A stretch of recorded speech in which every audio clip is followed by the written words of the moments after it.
Cool. Okay, so I've assembled everything now. I'm just going to go downstairs and spray it.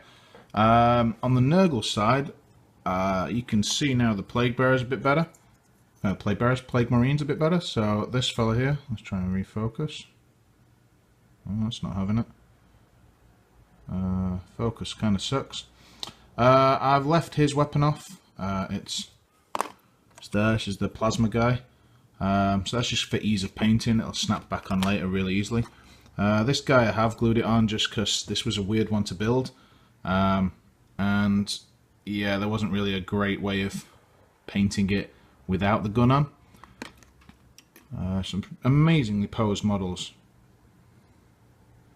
Very World War with the stick bombs and everything. Some amazing, really amazing sculpts. Like tons of character. Again, on this fella, I've just kept the right arm off because this one was easy to do, and it just allows a lot more reach. These guys, these are so easy to put together. They're literally just 1 or 2 parts. I happen to be holding up the one that happens to be 3 parts because it's my favourite one, with the kind of lab coat and everything, which is pretty cool. You'll notice we've lost focus again. There we go. I happen to have, let's shift these into the light a little bit. I got an extra 10 Poxwalkers courtesy of a certain auction website that no one wanted. Shame on them. The Intercessors, these are like your new tactical marines. These guys fit together really well, and so well I'm just leaving the guns off them for painting, as you'd normally do I guess for tactical marines. So they're pretty cool. The Hellblasters are pretty much exactly the same without them. Little extra details, like I think they have the a raised gorget around the neck, which is pretty cool. The Captain, I've basically left in 3 parts, so you can assemble it with the arms on and just the front like this. Let's get a better background on it. There we go. Focus sucks. So I've not put the cape on or anything, because there's loads of good detail there that I want to be able to get to on the gun, on the shoulder there, and I've left his head rolling around in my box because I'm going to paint. I figure if I'm going to do this separately, I might as well keep his head separate.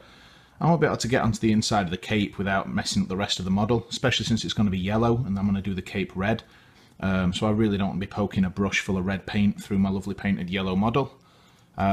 So you can glue the backpack on, and the beauty of these snap together ones is they pretty much are just going to snap perfectly together.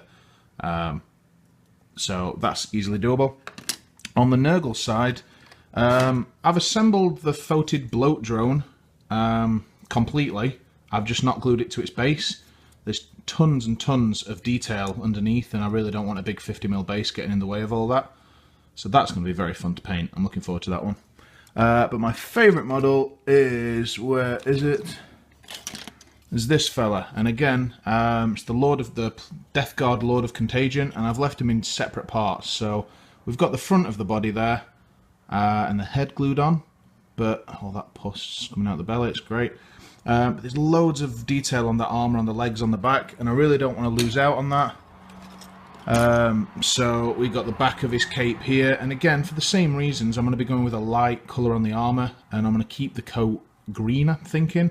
So I don't really want to be poking the paint through the gaps trying to paint that. There's lots of little detail like the silver armour and such there. I don't want to be having to get to that in that sense. And then obviously I've kept his massive axe separately just because that would be an absolute bugger to try and paint around. But I love this weapon, it's so very cool. Yeah, so I'm going to go down. I'm going to spray everything white, to be honest. As I say, I'm going to be painting the Marines as Imperial Fists. I'm going to be painting the Death Guard in a creamy colour. So yeah, they're going to get undercoated white, and we'll see how that looks in the next couple of videos.